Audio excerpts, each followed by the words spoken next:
Okay, that's right. As you can see in this video, we are going to be going over an example for carbon-14 dating, or radiocarbon dating. Now, before we do that, please don't forget in the bottom right-hand corner, there is that little red icon down there. Click on that, subscribe to my channel, get all my excellent physics, chemistry, and math videos. Please support my channel. And then also another thing you can do is please leave me a comment in the comment section below. Let me know what you thought of the video. I appreciate your support very much. And I've already made a bunch of videos about radioactivity and the like, and you can link to some of those videos up here in the upper right-hand corner.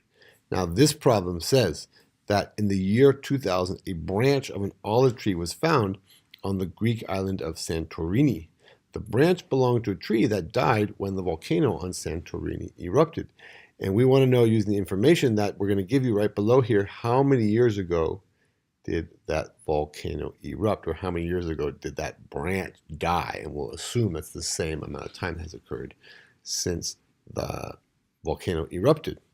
Now, we are going to be given a couple of things. One thing we're going to be given is kind of a constant, kind of a standard, is that 1 gram of carbon from living material contains 5.02 times 10 to the 10 atoms of carbon-14. Now, you will see a little bit different numbers. Sometimes I see 5.9, sometimes I see 5.02, but it's times 10 to the 10 atoms of carbon-14. And regardless, really, the process is the same for solving this problem, because all material, we assume that all material, all living material, has the same number of carbon-14 atoms per gram of actual carbon. Okay, carbon-14 being one of the naturally occurring isotopes of carbon, carbon-12 and carbon-13 being the other two. Now, when the branch was found, it was analyzed, and it was found that 1 gram of carbon from the branch contained 3.81 times 10 to the 10 atoms of carbon-14. You'll notice this is less, because once the branch died, it no longer replaced the carbon-14 that had been decaying in it.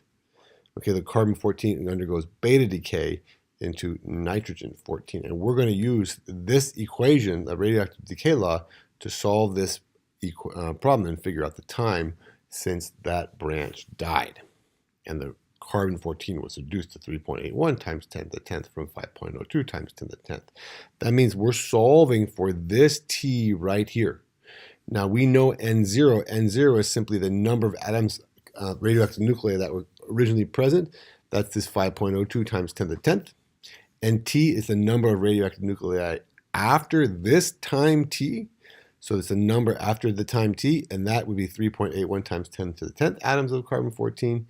We know E is Euler's number, 2.718, and so on and so on. And this is the decay constant, and we're going to not necessarily solve for the decay constant. We're going to use that to solve for this problem. Okay, so on the next slide, we have all the relevant information, N0 and T, and we are now telling you that I'm telling you that the half-life of carbon-14 is 5,730 years. Now, this is the equation, and we know everything in here, or we're looking for. We know NT, we know N0, this is kind of a constant. We know T, that's what we're looking for, but we don't know the decay constant. Well, the decay constant is defined as the natural log of 2 divided by the half-life of the material. Now, I could solve for the decay constant first and then plug it in. But what I'm going to do, since we have the decay constant right here, I'm going to take this term and substitute it into this equation for the decay constant, which means that we now have NT, same NT, N0, same N0, E, the same 0. But now we substitute ln2 over the half-life in for this decay constant. Don't forget the negative sign, keep it there. That means that we now have E raised to the power, okay, it's not just E times this fragment, it's E raised to the power minus the natural log of 2 times T divided by the half-life. Okay, now what we're going to do next is we're going to try and solve this equation, start solving this equation for T. So what I'm going to do is I'm going to move this N0 to the other side, divide both sides by N0, and I get NT divided by N0 equals E. Now this is E is all raised to the power of this fraction. E raised to the power of minus ln2 times T divided by the half-life. Now there's a little mathematical trick. Of course, it's not a trick because math really isn't tricks. but we want to be able to solve for this t right here, which means we have to get rid of this e. And what we can do is we can take the natural log of both sides. The natural log of this side is just nt divided by n0, the natural log of that. And if we take the natural log of e, the natural log of e raised to some power is simply that power. So we're going to take the natural log of the right-hand side and we get rid of the e, so to speak, and we get that we now have that the left side is equal to the minus the natural log of t, 2, minus the natural log of 2 times t divided by the half-life. This is the t that we're trying to solve for. Now on the next page, I'm going to start plugging the numbers in. I believe that that's what I was going to do. Take the natural log, nt divided by n0. This is nt. This is n0, and that equals the natural log, or minus the natural log of 2 times t divided by 5,730 years. Now you can leave this in years. Sometimes we convert this to seconds, so we're talking about becquerels. But in this case, we want the answer in years. We're pretty sure it's going to come out in years, so we can just leave this value in years. Now I'm going to solve for the left side.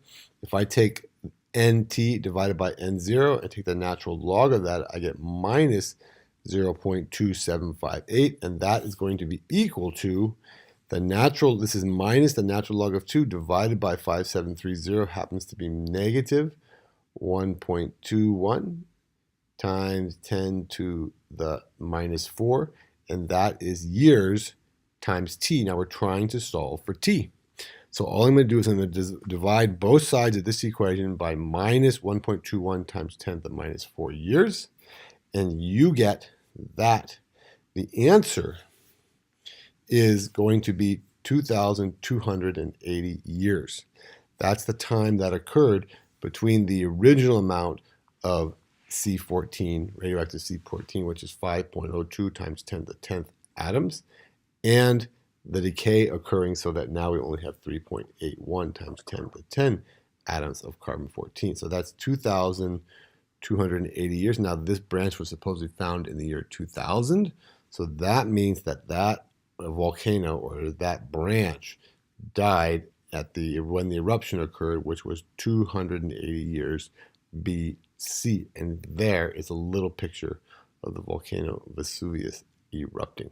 So there you go. We figured out, using the radioactive decay law and the number of atoms that were present originally of carbon-14 that were present, and that were present then after a certain period of time, to come up at the time between those two values was 2,280 years.